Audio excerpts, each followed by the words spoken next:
mambo gani ambayo yanamsaidia Muislamu kuwa na msimamo katika dini? Jambo la kwanza ni kutengeneza moyo wako. Asili ya msimamo ni moyo wa Muislamu huwa umebeba ndani yake kumpokesha Allah. Asili ya msimamo ni kuwa ndani ya moyo wa Muislamu aingize mambo ambayo yakiingia yanautengeneza moyo wake na wala hauharibu.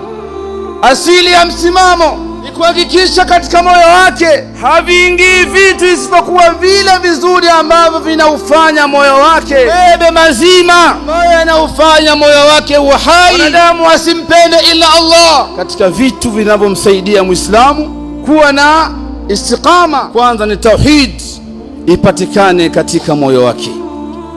Mbili, talabul ilmi shar'i. Wamesema wanazuoni wa Kiislamu, elimu ya kisheria inapokuwa imeingia kwenye kifua cha mwanadamu yamsaidia kumrithisha katika moyo wake kumcha na kumwogopa Allah subhanahu wa ta'ala. Waislamu wekeza katika ilmu zingine lakini hajawekeza kwenye dini. Utamkuta Muislamu amesoma elimu ya mazingira kweli kweli, kama amesomea ubaharia ameusomea kweli kweli, kama ni udaktari ameusomea kweli kweli, kama ni bwana afya ameusomea kweli kweli, akiwa ni dereva amesomea udereva kweli kweli, lakini Allah subhanahu wa ta'ala anamwabudu kwa kusuasua.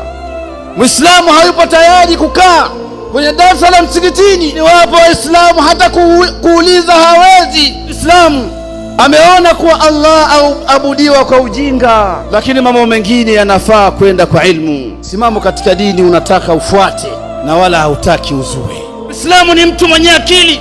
Muislamu ni mtu anayetazama mbali na wala hatazami karibu. Muislamu ni mtu ambaye hisia zake zinaamshwa na Qur'ani, zinaamshwa na watu ambao wamepita kwenye dini na wala sio watu wa hovyo hovyo.